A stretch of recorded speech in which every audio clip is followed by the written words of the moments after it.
Hello, friends and beautiful people. Today I am going to talk to you about what you can do the cheater's way to avoid cabbage moths and cabbage worms.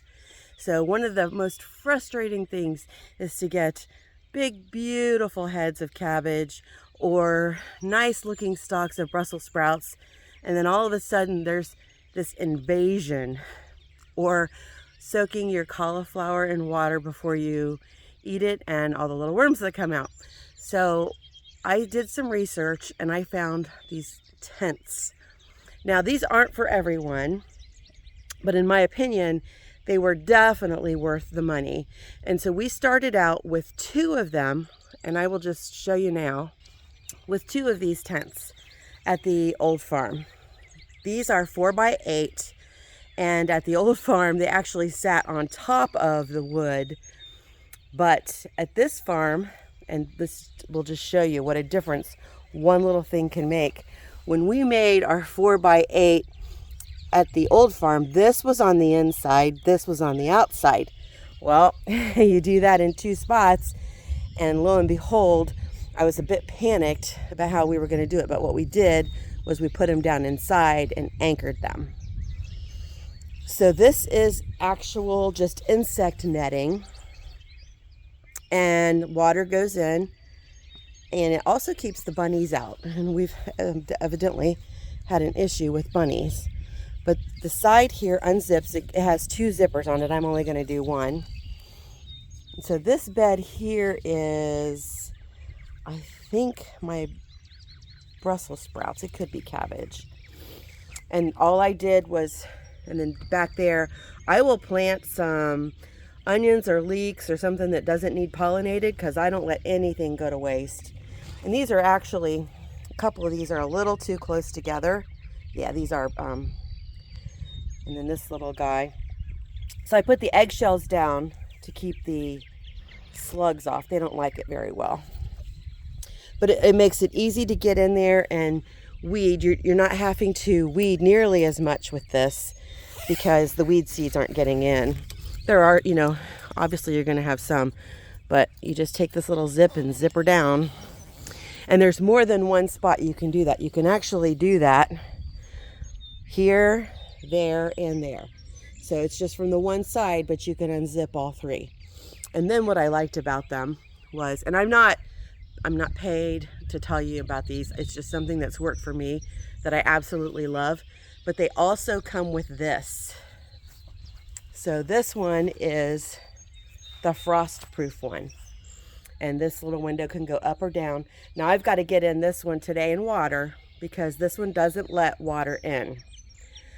But we had a situation where I had put one of these together when I planted my broccoli out. See if you can see in there. See my little broccolis that need watered. But it wasn't anchored down, and it turned into a kite during a windstorm. Now they're all anchored down and tied down because they do have ties.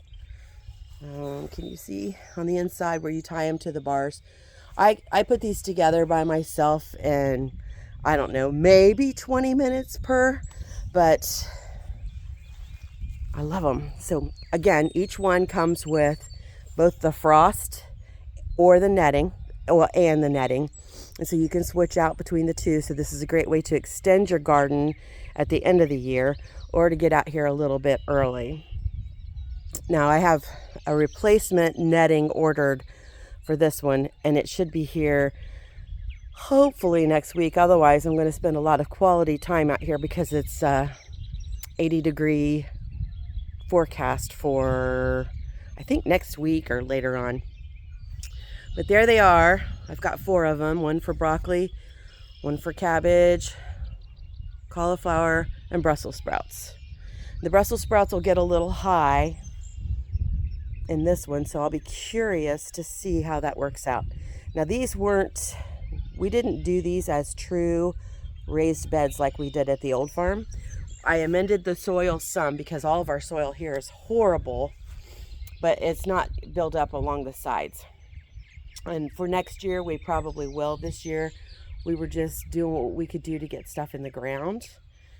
But the the biggest thing was making sure we got that soil amended. And then next year we will raise it up, because if I win, I rotate crops out. And if we put a few more of these in, you don't want, it's hard to explain.